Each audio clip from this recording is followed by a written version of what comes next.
Hi, I'm ELD, and these are all the colorless and land cards from Strixhaven. We start out with a lesson, which is going to be available to everyone that has it in their pool. It's 2 colorless. To search your library for a basic land, reveal it, put it into your hand, shuffle your library, and gain 2 life.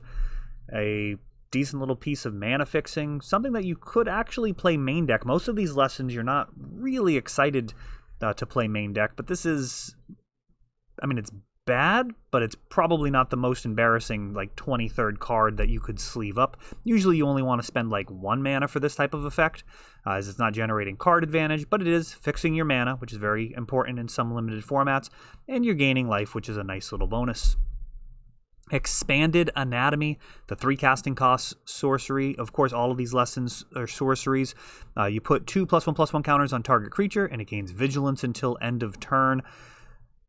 Similar to enchantments, however, there's a strong theme of +1/+1 counters in this set. So the problem with enchantments historically is when the creature is killed, you end up with a 2-for-1 situation. If I use 1 removal spell to kill your creature and it was enchanted with another card, you lose both. It's the same thing here. So while this might kind of feel a little bit combat tricky, remember it's sorcery, so you're not actually getting anybody with this. This really is more along the lines of an enchantment when you're evaluating it, which historically hasn't been great. Vigilance until end of turn, that's fine, but it's not like +2/+2 in permanent vigilance, so it's not exactly an exciting card. But a lot of these lessons are in that category where they're not quite good enough, but man, in the perfect situation, which is what you're kind of looking for when you're using these learn spells, is having spells that might fit a certain situation extremely well, where otherwise the card might be too narrow to want to sleeve up. Introduction to Annihilation. 5 casting cost to exile target non-land permanent, and its controller draws a card. It's a trade-off for colorless removal. They are getting a card. There's a little less than 50-50 chance that is a land. Hopefully it's not going to be as good as the card that you exiled. Again, a lot of these lessons, it's an interesting choice. I actually think it's going to be a fun, nuanced environment, but I'm not sure how excited people are going to be for these cards. Because again, like this, scry 2, then draw a card at 3 mana. That is a massive mana cost for that effect. Usually you want to pay 1 blue for something like that in Serum Visions, and instead you're paying 3 mana, which is quite a lot for that effect. Mascot Exhibition. At 7 mana, you're going to get an Inkling, a Spirit, and an Elemental, the 3 creatures that we've seen featured throughout all of these videos for the spoilers. So you're getting the whole squad together, a total of 9 power for 7 mana. And again, not the type of card that you'd want to necessarily play in the main deck, though this one's closer than the others. But at 7 mana, if you're flooded out, grabbing this card is absolutely amazing. And the fact that it's a lesson really shines here, as you don't really want this in your opening hand, but, turn 7, 8, 9, 10, things aren't really going anywhere. You get a card with Learn on it, and all of a sudden, you are just going to get this into your hand and blow the board wide open. Or at least pull way ahead on board, I should say. Wandering Archaic, 5 casting cost, avatar creature here. Now, this is a dual face card. Now, whenever an opponent casts an instant or sorcery, they may pay 2. If they don't, you may copy that spell. You may choose new targets for the copy. I expect this is going to be incredibly popular in Commander. Yes, it is 5 mana, but, it's Commander. And effects like Smothering Tithe and Rhystic Study at 3 mana are incredibly popular, and those also kind of lock you into a specific color combination, whereas this is just going to be available as both sides are colorless. On the other side, not as exciting. For Commander, each player looks at the top 5 of their library, reveals a land or instant or sorcery from among them, and puts the card into their hand, and the rest on the bottom, and each player gains 3 life. So a group hug card for sure. Not really where you want to be honest. You're almost always going to want that other side. It's got a body. It really, really helps you, whereas Explore the Vastlands on the back here really helps the other players, because you're cycling a card, you're using a card to get another one, whereas everyone else is just getting a card for free without any investment. Biblioplex Assistant, a 4 casting cost 2/1 flyer. When it enters the battlefield, put up to 1 target instant or sorcery from your graveyard on top of your library. Nowhere near as good as putting it into your hand, as that would be a type of card advantage and very, very welcome at this mana cost. Here, it's really going to depend on the quality of that card. Putting a bomb on top of your library, I mean, it improves the quality of your draw, to be sure, but you are not digging into your deck as deep as you might otherwise. So this is a card that I'm sure you'll sleeve up in many of your pre-release pools just as a filler card. And that's, of course, assuming that there's stuff that you're actually going to be happy to draw twice when there's a lot of reason to dig in pre-releases. So just in general, sealed decks often have one or two cards that are a much, much higher quality than the rest of the pool. It's kind of the nature of building a sealed deck, and those bombs that you're digging for, a lot of the time, that's kind of the feel of the match. You're contesting the board until your bomb arrives, and then you're just hopefully winning on the back of it. That is the way a lot of pre-release games go. Sometimes you have a ton of synergy, but that's typically more about the draft environment where you're really able to craft and choose all of the cards very carefully. In sealed deck, you just kind of have to fight with the army you got. Campus Guide, 2 casting, costs 2/1. When it enters the battlefield, you can search your library for a basic land, reveal it, and put it on top of your library. So you're going to top deck a land with this guy. Yeah, I mean, the only thing I'd say here is this is actually an aggressively bad draw in the late game when you don't want to be drawing lands. So this one may be a bit of a trap. In the early game, it could smooth things out pretty nicely, especially if you have a low curve. But man, drawing this late game just feels awful, as you're not going to be able to play it because the next turn you're going to draw a land, assuming that you're behind. I mean, you're trying to draw toward those bombs, as I was talking about, and just kind of blocking yourself with that land on top feels like that card's probably going to disappoint a lot of players. I don't know about that printing. Cody, Vociferous Codex. You can't cast permanent spells, 3 mana, and you can pay 4 and add Wooburg. And when you cast your next spell this turn, exile the top of your library until you exile an instant or sorcery with lesser mana value. Until end of turn, you can play that card without paying its mana cost, and you put each other card on the bottom in a random order. So, I mean, some commander shenanigans. There are decks that are going to enjoy playing this. It is a 1/4 creature, which is easy to miss. This just as easily could have been just an artifact. Yeah, this is not really the type of thing that you can play in your pre-release pool in all likelihood. You need to be casting creatures and turning things sideways, and not being able to cast them is definitely an issue. I mean, you could like donate that to your opponent and like win the game practically. Cogwork Activist, a 4/5 for 6 with reach. That's going to stand in the way a lot of the smaller flyers. 4 power kills most of what we've seen, and the 5 toughness certainly survives the combat. And you can pay 2 and tap it to put target card from a graveyard on the bottom of its owner's library. Barring shuffle effects, that's cards you're probably not going to find this game. You're not really going to go through. I mean, even if you were going to go that deep, your opponent would literally get decked out before you draw the cards. So I'm not clear on the utility there, barring shuffle effects. Excavated Wall, a 1 mana 0/4 wall with Defender, and you can pay 1 and tap to mill a card. Put the top card of your library into your graveyard. This seems pretty aggressively bad. Milling yourself out is really like multiple steps of trying not to say anything offensive to those mill fans out there and crazy combo players, but like it is definitely like Johnny territory, trying to assemble some crazy contraption when the task at hand is pretty clear at your pre-release. Turn guys sideways, don't stop until the other wizard stops moving. Milling yourself really isn't the ideal way to make that happen, and you're certainly not getting there through the attack step with a 0 power creature with Defender. Letter of Acceptance. We've got, apparently, is that supposed to be delivered by some type of bird?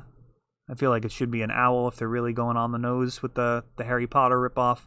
Letter of Acceptance or Homage. Letter of Acceptance, 3 casting costs, taps for any 1 mana, and you can pay 2 and sack it to draw a card. This, I think, is probably better mana fixing than some of the stuff that we've seen. I mean, 3 mana it's awkward, but you do have the ability to tap this to get mana out of it. So something like turn 5 or 6, when you draw this, you're potentially able to cast this and tap it in the same turn to make a slightly less impressive play. It ramps you a little bit, and there's going to be some pre-release matches where you're not punished severely for taking off turn 3, but the best sealed decks in general will have that really good curve of 2 cost, 3 cost, 4 cost creatures coming down and just applying that pressure. Reflective Golem, a 3 casting cost, 2/3. Whenever you cast an instant or sorcery that targets only Reflective Golem, you can pay 2. If you do, copy that spell, and you can choose new targets for the copy. Kind of lures you into trying to play spells that target your creatures, and, you know, if that works out, that does make them better, I'm not going to lie. If you're playing some type of spell that only gives a couple of +1/+1 counters to your creature, usually that feels pretty bad, but doing that to multiple creatures actually works out pretty well, so I don't know that that really justifies taking the risk, but it certainly sweetens the reward side of that risk-reward ratio. But again, it's usually not ideal to be targeting your own creatures when your opponent may have removal floating around ready to get a 2-for-1. Spell Satchel, you can pay 2 for this one, and you can tap it to remove a book counter to add a Colorless, and you can also pay 3 and remove 3 counters to draw a card, and it's going to load up those counters with the Magecraft. Whenever you play one, it gets 1 counter, so, you know, maybe a commander card. I don't know. This one feels like you're doing a lot of work. Yeah, that's my initial feel on that one, is you're kind of jumping through hoops for that. It's possible that it'll just be a total brick, which is not ideal for pre-releases. You kind of have to look at the best case scenario and the worst case scenario with cards in a limited format, and when your cards could literally just be bricks sitting there on the battlefield, might as well be a Pokemon card. Like, that's not a fun way to lose. Strixhaven Stadium, 3 casting costs. This taps to add a Colorless, put a point counter on Strixhaven Stadium, and whenever a creature deals combat damage to you, you remove a point counter, and whenever a creature you control deals combat damage to an opponent, you put a counter on it, and if it has 10 or more point counters on it, remove them all, and that player loses the game. Wow. Whenever a creature you control deals combat damage to an opponent, put a point counter on it. Then if it has 10 or more, so wow, that's an interesting card. I mean, so you got a mana rock that potentially gives you the reach in Commander to KO opponents that have infinite life or have just created a situation where they're otherwise going to be very difficult to take out. And, you know, those counters don't really care where they came from until the final one. So you could be picking on one person and then pivot towards somebody, and literally just the next damage that you do to somebody is going to take them out of the game. That can certainly make you a dangerous opponent in Commander, which is not terrible for a mana rock. That is not usually associated with acceleration. The Colorless on that, not super exciting, but decks that are not really struggling with smoothing out their mana base could enjoy that card just for the acceleration and the added danger that it gives to all of your creatures. Team Pennant, 1 casting cost equipment. It's going to give the creature +1/+1, vigilance, and trample, and you can equip a token creature for only 1 or a regular creature for 3. And that's an interesting magic card right there. Equip creature token as a distinction that I don't recall seeing before on equipment. And, you know, paying 1 to give it +1/+1 for tokens is actually quite good. Paying 3 to do this to a regular creature, nowhere near as good. So if you've got a strong creature token theme, then this card will actually pull a decent amount of weight. Especially, I mean, really all of those. Inklings going to 3/2s is attractive. The 3/2 creatures on the ground, the spirits, going up to a 4/3 gets them out of range of the 2-power creatures at the beginning of the curve.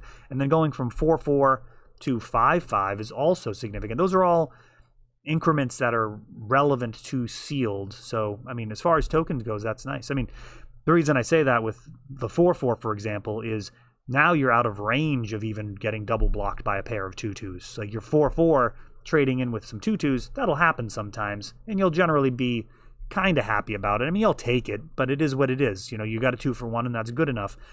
Here, now, I mean, they might need 3 cards to take down your 5/5, and some of those 4/4 creatures are pretty easy to get on board.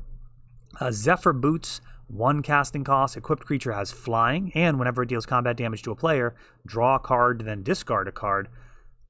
Boy, I actually like this card. That is potentially really strong with fatter creatures. They have kind of a double evasion at that point when you have flying and a big body. The other creatures with flying really can't step in front without just getting squished, so that's actually very interesting on like a 3/3 or a 4/4 creature. And then looting in limited is actually very, very strong, especially when you don't have to invest a lot of mana to make it happen. So I would actually sleeve this up in a lot of pre-release pools, I would imagine. Now we're on to the lands. Access Tunnel taps for a colorless, or you can pay 3 and tap it to make target creature with power 3 or less can't be blocked this turn. I suspect that people will play this possibly in Commander as well, as an additional copy of Rogue's Passage, right? Yeah, well, Rogue's Passage costs 1 more to activate. It can do any creature, so here, you know, it's going to only be the smaller creatures, which could be fine, sneaking in a Commander and having some type of crazy shenanigans. If the creature is targeted and it can't be blocked, and then it becomes bigger later, that's also fine. Just a thing to think about there. Archway Commons enters the battlefield tapped. When it enters the battlefield, you sack it unless you pay 1, and you add 1 mana of any color. This is the type of card that's like a Hail Mary in a 5-color pile, where you don't even have like turn 2 drops that you care about, where you're looking to play just like the best cards in your pool, and you just need to make sure your mana works, and you're just kind of conceding the early game to try and have a better late game. Didn't feel like there was enough in this set to justify that type of maneuver. There have been sets where that was the case. Kamigawa block was definitely like a 5-color green, especially when it was just champions. I mean, you just literally, you grabbed Sakura Tribe Elder, you grabbed Kodoma's Reach, and you just grabbed the best rares that you could, and that was actually the best strategy. It was a bizarre format. This does not at all feel to me that would be the case, and this is a card that probably feel awful about playing. I mean, it's coming into play tapped. You have to pay 1. I mean, you're coming into play tapped is slow enough. This is like slowing down your other lands on top of it. That is a price to pay. The Biblioplex. This is our Library of Alexandria, I believe, the library here at Strixhaven. You can pay 2, look at the top card of your library. If it's an instant or sorcery, you can reveal it and put it into your hand. If you don't put the card in your hand, you may put it into your graveyard, and you can activate only if you have exactly 0 or 7 cards in hand. I mean, that's fine. Like, you're gonna play it. Like, if you're like a solid 2-color deck, you're gonna play it. It'll probably see play in other formats like Commander. And, you know, end a turn, pay 2, tap it, take a look. I mean, when you're sitting there with 7 cards in hand, which is definitely doable when you're playing a control deck that has a lot of card drawing. So, yeah, I don't know. It doesn't feel... Certainly no Library of Alexandria, but what is? Frostboil Snarl enters the battlefield. You're going to reveal a mountain or island from your hand, or it comes into play tapped. These are some of the weaker mana fixing that we've seen, being terrible top decks in the late game. And, in the early game, they're potentially fine. But again, sometimes they're going to enter the battlefield tapped. Fury Calm Snarl, the same here for red and white. And again, they're worth playing in limited. Because if they're in your opening hand, they're either going to come into play untapped because you have the land to reveal, or you just play it tapped on the first turn, which is really not a big deal. Hall of Oracles, you can tap for 1 colorless, or pay 1 and tap to get 1 mana of any color, or you can tap to put a +1/+1 counter on target creature, activate only as a sorcery, and only if you've cast an instant or sorcery spell this turn. This card's like one of the stronger ones that we've seen for lands easily. I mean, that's probably I mean, that's going to see play in every single pre-release pool that has it, as long as you have instants and sorceries in your deck. You just get a free bump. I mean, it's nice. You don't even have to like pay 1 and tap this. Just tap this 1 land, and you know, all of the cheap instants and sorceries are going to have an additional bonus of just adding counters to your guys, which seems very strong. Lorehold Campus. I actually really like this type of card for Pauper. You can it enters the battlefield tapped, and it's a dual land, but then you can pay 4 and tap it to scry 1, which honestly feels like a totally reasonable mana sink for certain type of control strategies. I think it's probably better than the gaining a life that some of those lands provide. Necroblossom Snarl. This is the swamp and forest version, the snarls here. We basically have all of the enemy colors. This red-blue one, for example, you know, like a blue-red control deck. In Pauper, something that uses Lightning Bolt as a removal spell and has counter spells and card drawing. I mean, you may actually find yourself in a situation where you're happy to be able to scry 1 at the end of a couple of turns in a row in a real slog, and I'd imagine in a control-on-control matchup, the person that's running these is going to be in a much, much better position than just gaining a point of life. Being able to scry multiple cards out of the way in the late game would be significantly better than just a one-time, you know, life game. We got the blue-green one as well, mostly just looking at these for the art. We got another Snarl, that one for black-white. And these are all in the same zone. Again, scrying here. Black-green probably wouldn't be as popular in Pauper as you're not going late into the game, but you know, maybe a Tortured Existence deck would actually want to run a copy of that.